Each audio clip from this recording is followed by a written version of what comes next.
What's going on, guys? This is Jake with Exodus. On this week's episode of Whitetail Cribs, we are going to Justin and Carter DeHaas' house in Oklahoma, and you get to see a multi-generational farm with a ton of different bucks that him and his son have shot over the years. You also get to see two guns that have been passed down for multiple generations, and one of them was a trade-off to shoot a deer. They got to keep the gun. So you get to hear that story here. If you guys enjoy it, be sure to hit that like button and subscribe. Now let's go. Come on in. I'm Justin. Good to meet you. Come on in and see some deer.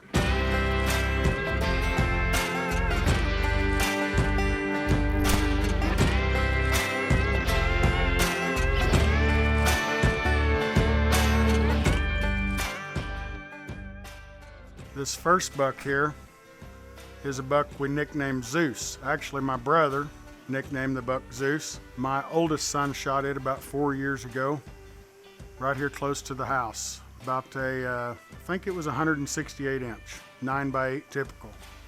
This buck over here in the corner was my wife's largest buck, 2008, 9-point. I was setting with her whenever she shot it, so it was a good memory for both of us. This buck here, tight made, heavy 12-point, my oldest son, Stetson, shot. It was rifle season 7-8 years ago. Maybe even longer than that, but I was sitting with him. He was actually asleep, had fallen asleep early morning, and I had to tap on him and wake him up and tell him the fork buck was out in the view. So he woke up, was using one of my 300 Win mags, and dropped him. This next buck here, 9-point, was also killed here at the house by my oldest son, Stetson. This buck, the first night of season, my little boy Carter was with me, and it would have been his first buck, but Dad didn't want to let Carter take a chance at a big one for his first one, so we told Stetson where he was the night before, and he went and sat there the next night and got him killed. We've also got some shed antlers out of him down in the new room. This buck over here, once again, is Stetson's. He nicknamed him High Rise. He was a taller mainframe 8. He bow hunted him the whole year. Wasn't interested in trying to rifle hunt him at all. Wanted to bow hunt him. If Stetson was here, he could tell us how many nights he logged in the stand, but it was like 60-some days of hunting. He got an opportunity on him, shoots straight over him. A week later, it's in January at this time, the buck comes in and he gets him shot and killed. And Stetson mounted him himself as well. So they've all got a little special meaning to them, but that one was about 3/4 of a mile away from home as well. Step on down in here to what we call the deer room. We can start right here with this 10-point. My brother was filming for me on him, and he was probably 215 yards away. It would have been about 2001 or 2002. And he was following some does. We got him to stop. I shot. I missed. I had to reload. The buck run just a little ways. He stopped again. I asked my brother, "Are you on him?" He was like, "Yeah, I'm good." I shoot. The buck drops. We go up to him. My brother had hit the pause button on the camera on the first shot, so all we got was the miss, but we did end up with the buck. Like I say, that was about a 2000-2001 time period. Got a heavy racked, tight made 9-point here. This buck, I had pictures of him for about 3 years. I've got one shed antler of him. He was tough to hunt. I saw him whenever I thought he was a 3-year-old. Then I had 3 more years worth of pictures and never was able to get him. Finally, Thanksgiving morning, 2016, I shot him. So the same day that I shot him, my middle son, his is in his bedroom, so we're not there yet. The middle son, I guess we got a double that day. He killed a nice 10-point right here south of the house. Okay, these antlers here were about a 2001 rack.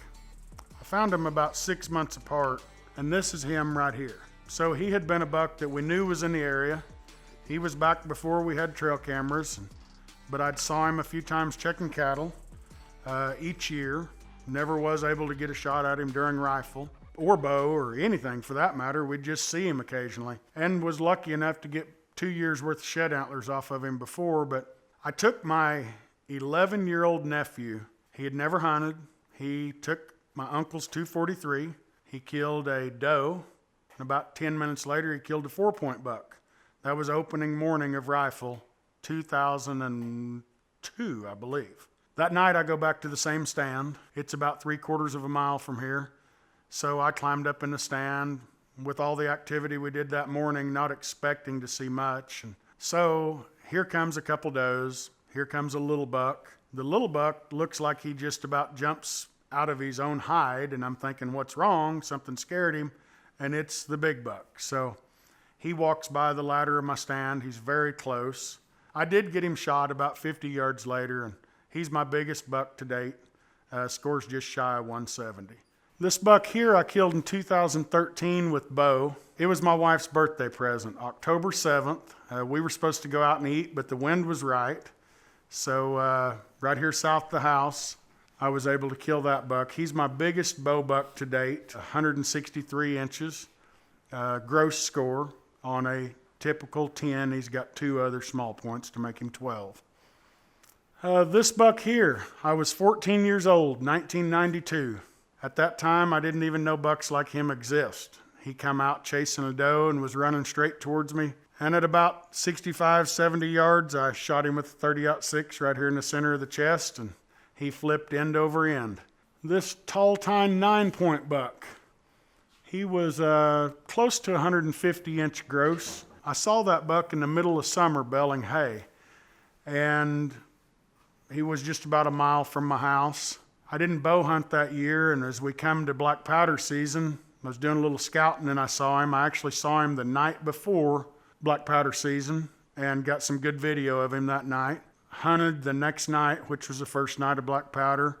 He come in just as sunset, and I got him shot. About a 75-yard trail back in the brush, and the whole family helped drag him out. This buck here I killed about 3 years ago, 12-point. Shot him with rifle. My oldest son, Stetson, was interested in doing some taxidermy work. So this was one of his first that he had did. So this buck up top here, wide 8-point, I think it was 2008. It was the same year my wife shot her buck. My oldest son, Stetson, and I went to a farm to hunt. My wife was sitting by herself. My oldest son shot a nice 8-point, and about 20 minutes later, this wide 8-point, I shot him myself. The next night, I was able to sit with my wife when she shot the 9-point that was in the living room of the house. So 2008 was a good year for us, for the whole family. Shot 3 bucks within about 24 hours. This deer up here I shot with bow late season 2019. Saw him, he disappeared in early season. So we get to rifle season, black powder season. He's not even around on camera. I'm wondering where he's at, wondering if a neighbor got him. As rifle season's over, we get to late bow season. I was hunting a little bit. Finally seen him one day while I was feeding cattle. So about 3 nights later, I had an opportunity to hunt when the wind was right and got him. As much as I'd love to say this was my biggest buck, he was not. He was, back before trail cameras, shed antlers is what he was, and my brother does taxidermy. So after we got both shed antlers, I kept them in the closet for years and would show them to all the people who come by to look at different deer. As I go to the closet one day to pull the shed antlers out, there were some guys here from Missouri. As they come home, or as I go in the closet, I can't find the sheds, and I'm in panic mode thinking somebody stole them. What I didn't know was my wife had gave them to my brother, and it was for a gift for me. He mounted them on this cape up here. So he ends up, total inches, he's about 203, and after deductions would net down to 195, and that is including an 18-inch spread. So he would have been quite the trophy.